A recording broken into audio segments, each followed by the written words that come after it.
Hey guys, welcome back. I wanted to touch today on something that I feel is very important. If you know me personally, this is probably something that I have spoken with you about, or if you are a friend of mine on social media, you've probably seen me post about it within the last couple of years.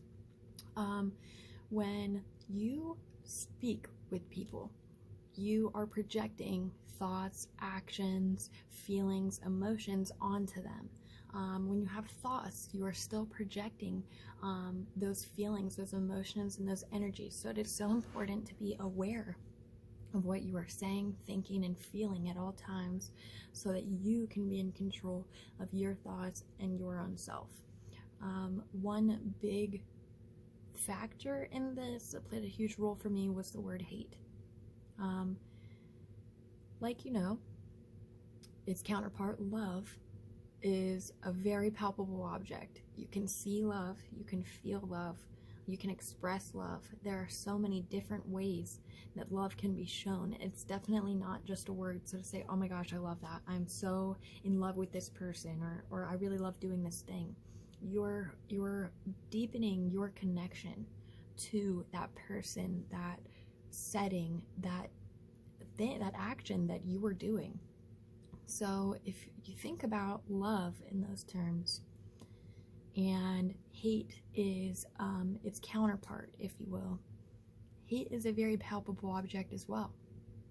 So when you say, I really hate today, I hate the way that I look, I hate my family, I hate my job, I hate that I'm in this situation, you are projecting negativity onto that situation. And obviously you're a part of that situation, so you're only making it harder on yourself. I'm sure that people who are watching this have experienced some kind of verbal abuse or traumas, and typically with verbal abuse and mental abuse, even physical abuse, you are literally beaten down. But with verbal and mental abuse, it is words that beat you down, not so much actions.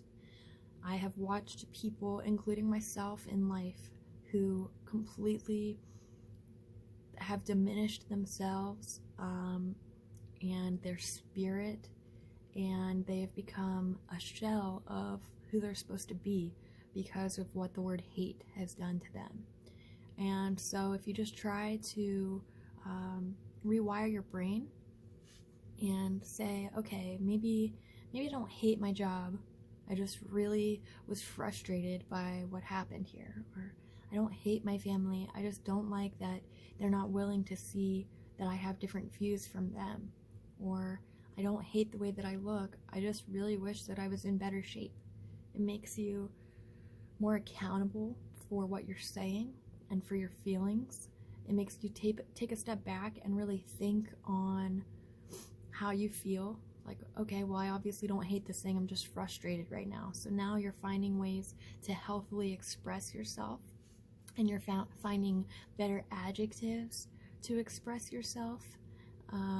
It is a way to find healing, because when you completely take the H word out of your vocabulary, you're finding ways to rewire yourself so that you can describe what is going on in your life.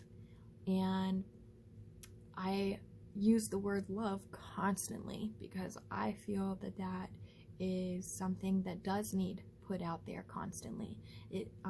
Love does need to be projected onto so many things, and some people say, oh, you love everybody, or everything is your favorite, or you've got love for everything. You're darn right I do, because I would much rather have love for everything and that have a positive domino effect and a positive change and a positive cause and effect than to hate something and to know that I may have been responsible in some aspect because that's what I projected onto the situation.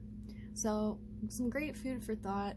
I want to touch more on how to change your thought processes and how to change yourself on a day-to-day basis so that you can see the change you know, even in a year, or when you just take another step back and you reassess yourself and your life, you're like, wow, okay, the fact that I don't use the H word anymore has completely changed my ability to express myself in terms of myself and being real with myself and how I feel about something, being real with others. Like, I really prefer not to do this job because I don't care for it.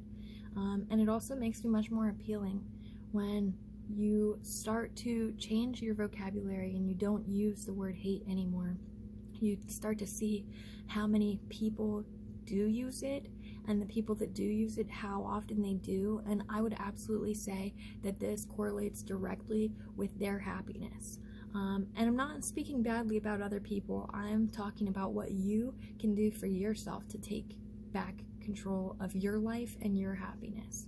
So when you start to be more aware of where hate is being projected and where this palpable object is landing, whether it be, you know, on a situation, on a specific person, whether it be on even like a career. It might just not be for you, because if that's not something that you want to be around, is negativity or hate, then maybe you should find a different option, because they're definitely out there, and every no gets you closer to your next yes. So I hope that this finds you well, and I hope that you can learn to rewire your brain and your thought processes so that you spread love instead of hate, because we don't say the H word in this house aside from this video. Much love.